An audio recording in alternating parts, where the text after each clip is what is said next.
Hello, my name is Rachel Hughes from Surbon Consulting. I've worked on over 40 public transport bids that include social value, and today I'm here to talk to you about my social value white paper. This interviewed 10 social value experts within the UK public transport sector, covering rail, bus, ferry and micromobility, and analysed 40 public transport tenders over the past 7 years to see what the trends are. So the purpose of this video is to give you a quick tour of the highlights and suggest some next steps if you're interested in learning more about social value in public transport.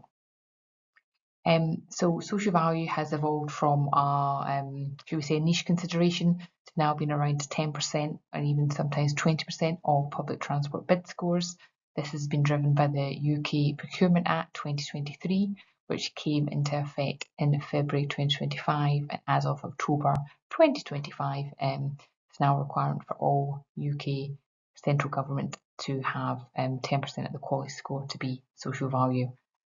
In terms of who interviewed, all the interviews were anonymous, but some quotes and examples are highlighted in the paper to bring it to life a bit more. And then there's just a table showing the scale of change in terms of social value over the past, I would say, sort of 7 years.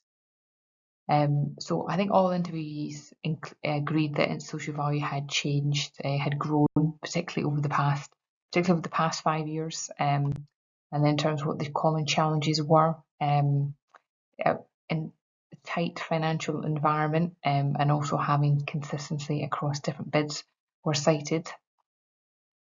And in terms of measuring and reporting, this was also a challenge that was raised as well.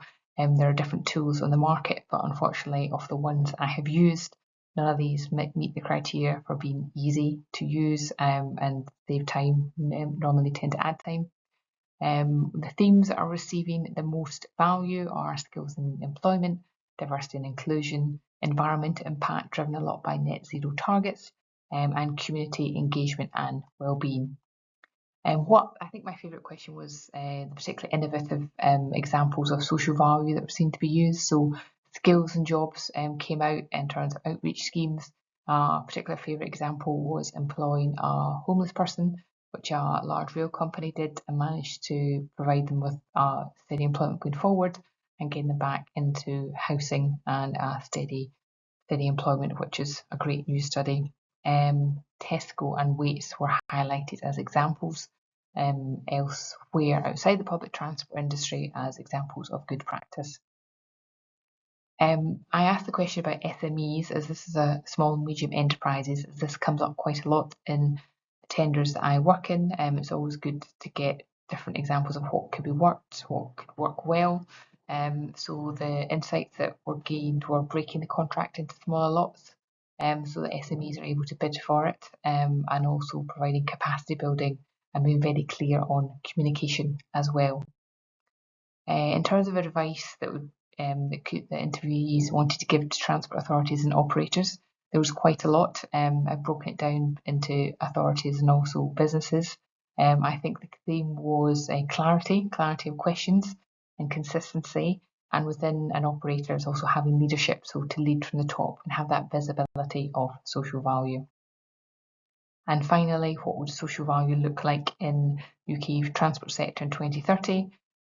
This is akin to having a crystal ball, but all interviewees agreed whatever government was in power, because there are going to be elections in by the end of 2030, by 2030, the social value would be a key part because of the Procurement Act, and also the 5 key trends of Ds, which is decarbonisation, deglobalisation, demographics, debt and volatility, and digitalisation will also drive change in social value.